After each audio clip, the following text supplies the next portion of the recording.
сябры мае. Спадзяюся, што наша казачка спадабалася вам пра гаўку, які ў космас збіраўся. Я вам зараз пакажу малюнак, які цудоўны. Вось такі гаўка і такі мяўка. Мне вельмі хочацца, паважаныя сябры, каб вы прачыталі гэту казачку. Таму я буду вам чытаць урыўкамі тое, што было далей. А дзесьці крышку раскажу. Абавязкова пачытайце гэту цудоўную і вясёлую, такую гарэзлівую, але павучальную казку. Як мы з вами уже даведаліся учора, Гаўка расказаў ваенную таямніцу свайму сябру Мяўку. Раніцай, калі ён выйшаў на вуліцу, свінка Рохка, пабачыўшы ля будкі вартаўніка двара, спыталася: «Ты, Гаўка? Але чаму ты тут? А дзе я, па-твойму, павінен быць?» Не зразумеў Гаўка. «Як дзе? Ну, там, у космосе». «Ну, з якой гэта нагоды?» Гаўку нібыта ашпарыў хто. Адкуль яна ведае пра космас? Ён жа толькі Мяўку сказаў пра свой намер. «А з той, што ты ўначы сёння туды паляцеў?» Хітравата паглядзела на Гаўку свінка Рохка. «Ды нікуды я не лятаў, ні ўначы, ні ўдзень, і не збіраюся нават», як бы апраўдваўся Гаўка. А калі свінка агледзелася вакол, дык і зусім супакоілася. Няхай з палётам у космас і наблытала мумука, кароўка мумука, але ж будачка ў Гаўкі сапраўды незвычайная. «Кажаш, не лятаў?» зноў перапытала Рохка. «Не лятаў», цвёрда сказаў ёй Гаўка. «І не збіраешся?» не адставала Рохка. «І не збіраюся», аднекваўся Гаўка.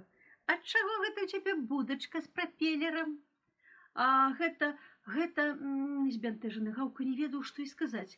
Ну, прапелер гэта для таго, каб у спёку мух адганяць ад будкі».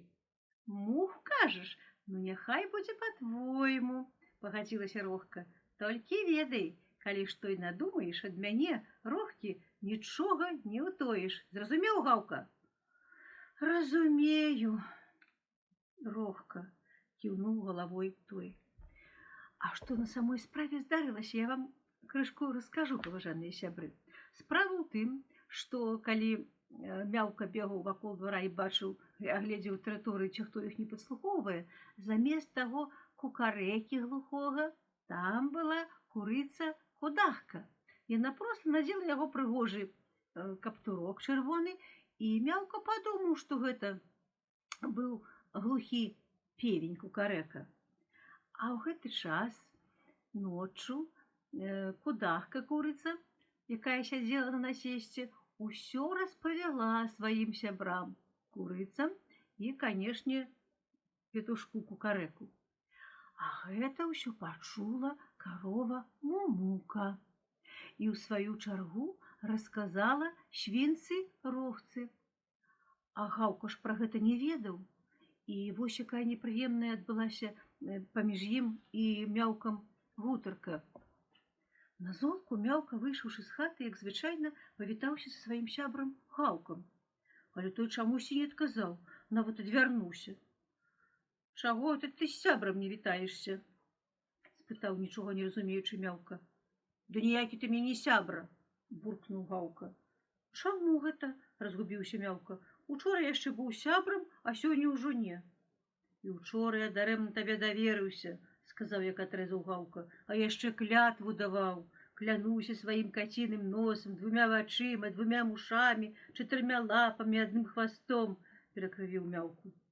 «Чаму забыўся? Якраз добра памятаю». І Мяўка працягнуў. «А калі раптам я выдам ваенную таямніцу, няхай згінуць мой каціны нюх і зрок, няхай адсохнуць мае 4 лапы і 1 хвост». «Згінуць, адсохнуць», пагардліва прамармытаў, крыўляючы Мяўку сабака Гаўка. «Ды грош цана твайму слову кожнаму». «Пачакай, а што, уласна кажучы, здарылася?» падступіўся да сябра Мяўка. «Быццам сам не ведаеш. Выдаеш сябе за нейкага прыдурка». Гаўка аж раззлаваўся. «Ты клянуся, я абсалютна нічога не ведаю», прызнаўся Мяўка.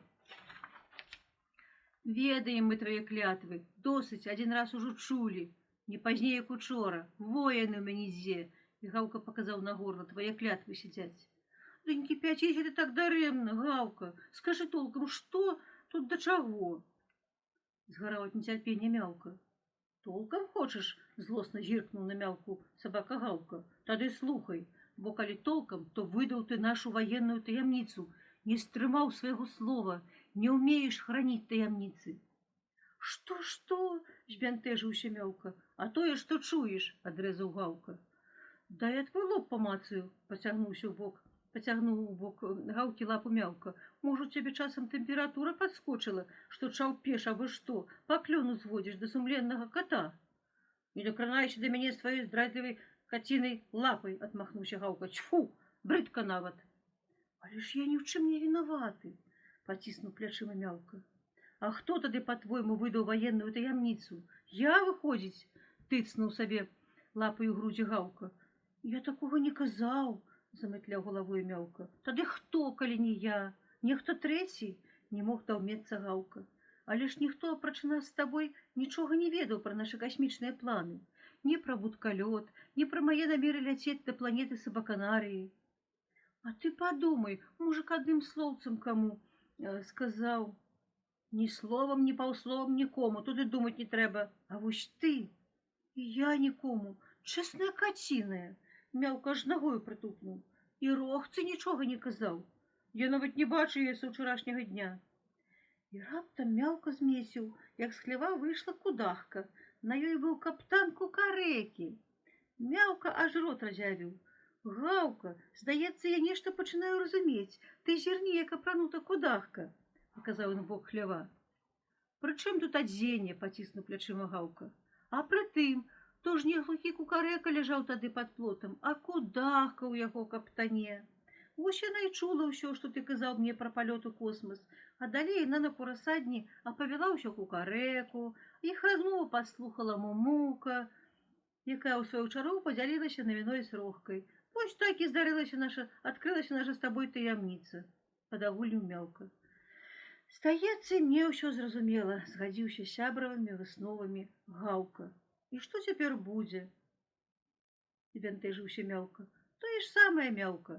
Шкада вось, што таямніцы не атрымалася, а то раніцою прачнуліся б усе, і Мумука, і Рохка, і Кукарэка з кудахкай, а з радыёпрыёмніка чуваць. Увага, увага! У космосе будкалёт Сабаканарый-1, які пілатуе касманаўт Гаўка. Во дзіва было б! Шкада, што не атрымалася, засмуціўся Гаўка. А ты не адчайвайся, супакоіў сябар Мялка. Затое ўсе цяпер прыйдуць праводзіць цябе ў касмічнае падарожжа. Уяўляеш, як гэта цудоўна? І не выспахапіўшыся. Дарэчы, а на які дзень ты прызначыў старт свайго Сабаканарыя-1? Заўтра апошнія прыгатаванні, а паслязаўтра ў палёт. Не стаў утойваць Гаўка. Дык, можа, абвестку напішам, загарэўся Мялка, каб усе ведалі, якая падзея чакае наш двор. А што, гэта ідэя, ажывіўся Гаўка і працягнуў сябру фанерную крэйду. Пішы, Мялка. Паслязаўтра о 6 гадзіне раніцы ў космас стартуе будкалёт Сабаканарый-1, які пілатуе касманаўт Гаўка. Заўтра о 19 гадзіне усе ахвотныя могуць прыйсці для развітання з Гаўкам. Потым зірнуў на Мялку і асекся. А чаму ты не пішаш? Першую фразу, дзе пра паслязаўтра я напісаў, патлумачыў Мялка, а вось пра другую, пра заўтра, нейкая сумная яна. Прыйдуць прыйсці да развітання. Мы ж урэшце не на пахаванне збіраем птушыны звярыны народ, а на ўрачыстасць. А як тады напісаць? Урачыста. Завтра о 19 гадзіне апошняя, не, давай без апошняй, не, просто перадпалётная прэс-канферэнцыя з касманаўтам Гаўкам. Ну як? Просто выдатна, згадзіўся Гаўка. Пішы. Вось такая прыгожая такая гісторыя, крышку вясёлая, пра тое, я спадзяюся, што вы загадаліся пра тое, што патрэбна умець храніць таямніцы, калі табе нехта даверыў свае такія ці перажыванні, ці намеры, не патрэбна быць палтлівым. І тут, скажем так, Мялка зусім не вінаваты. Ну, але так складзіся абставіны, што спачатку Гаўка хацеў яго абвінавасць у тым, што ён не сумеў зберагчы іх таямніцу. І вось так прыгожа заканчваецца казка. Гаўка і Мялка стаялі каля будкалёта і былі такія ўзбуджаныя, нібыта вось-вось адарвецца з зямлі і ўзнімецца ён высока ў неба. І паляціць у космас не адзін гаўка, а возьме з сабою і мяўку. Не выпадкова ж яму першаму даверыў сваю тайну. Няхай яна з нядаўняга часу і перастала быць таямніцай. Аднак гэта не галоўнае. Галоўнае тое, што мяўка не парушыў клятву, не выдаў сябра. І гаўка радаваўся зараз гэтаму, мабыць, болей, чым свайму палёту ў космас. Дзякую вам за ўвагу. Хачу сказаць, што гэта кніжка, што гэта казка змешчана ў цудоўнай кніжцы, якая называецца «Залаты талер». Гэта зборнік беларускіх казак, якія худальнікам якога з'яўляецца беларуская пісьменніца Аксана Спрынчан. І хаця кніжка выйшла ўжо так даўнавата, гадоў 9 назад, казкі ў ёй проста цудоўныя. Я вельмі раю вам прыйсці ў бібліятэку і ўзяць эту кніжачку і пачытаць іншыя казкі, якія яна змяшчае. А я сёння з вамі развітваюся і чакаю вас у наступны раз на маім канале «Казкі на канапе». Будьце здаровыя, шчаслівыя, прыгожыя. Да пабачэння.